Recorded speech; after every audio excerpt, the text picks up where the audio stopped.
Yes, we were this morning during the breakfast time here talking about a lot of the kind of stories of wildlife and living in a kind of a country setting. And the last month I've been very consciously trying to spend a lot more time outdoors, walking the loop trail every day, and just really seeing one of the benefits of that is that there does become a heightened awareness when you are in nature. I mean, you can distract yourself by having an MP3 player and listening to Dhamma talks, and I very consciously try not to do that, or just try to quiet the mind and just really paying attention to my environment, my surroundings. I'm always just have a part of my consciousness like looking for animals, looking for deer, and one thing is you start to notice their patterns, their habits, and it's kind of amazing. Sometimes I'll be walking, or just even in the back of the truck when we drive up the hill, and I'll just be, oh look, there's a group of deer just sort of resting, kind of 50, 60 feet off into the forest, and a lot of the guests are really shocked. Like, how did you see those? And it's like, well, there's just part of my mind has been trained to do that, to look for them. And but I noticed, especially when I was on my retreat, that just being a little quieter, you can really study your mind when you're in these sort of situations. And I remember very clearly one afternoon I was walking back after the meal and was on a part of a newer trail, and was walking up, and just out of the corner of my eye I saw it ended up being a tree root, but it had these kind of weird markings on it. They were kind of striped, and it looked like a snake. It was actually kind of curled up even.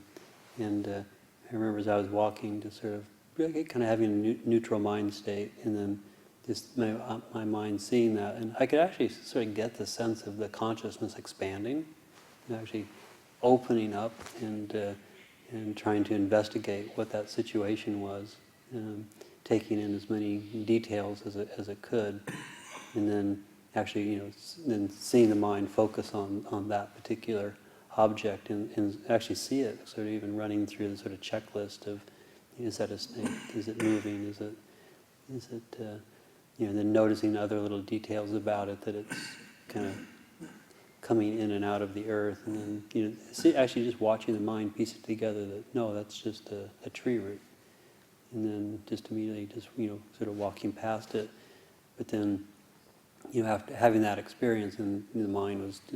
It's like it wasn't a near-death experience at all, but it's just sort of like you often hear people when they, have a near-death experience. Oh, everything looks greener, everything looks, more pure, and to me, that's just learning how to sort of open up the consciousness, to be able to be more aware of our situations.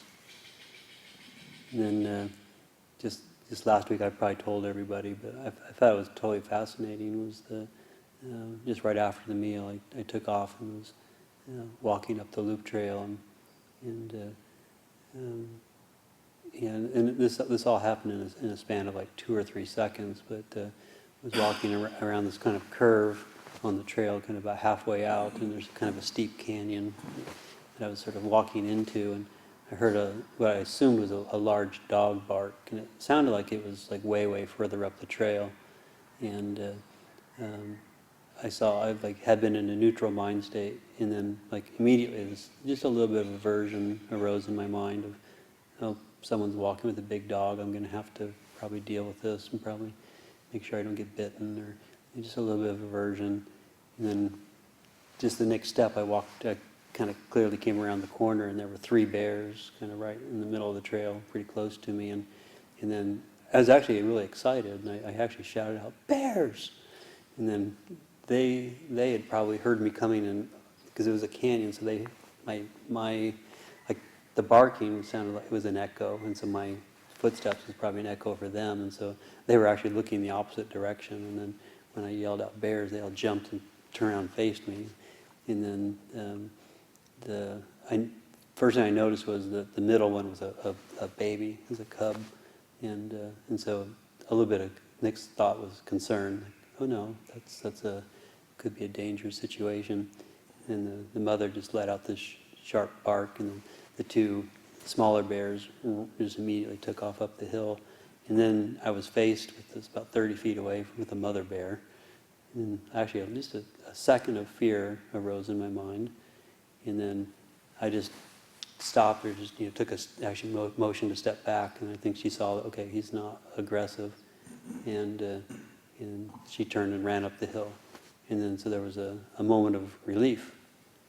So it was just totally amazing to me, like like when someone asks you, how are you doing? It's like, ask me again, ask me again, ask me again. Because like every second is like completely different. So I went from very neutral to aversion, to excitement, to concern, to fear, to relief. And then I think it was joy. And then I probably proliferated about it for the next rest of the day, the whole story. But yeah, just a matter of like 2 seconds, you can go through all these different emotions. But if you are sort of, quieting the mind and opening up to your environment, then there's much more of a possibility to really know what state of mind you're in, and actually be able to see like, well, how fleeting it is, how much it changes. So I just leave that for our reflection this morning.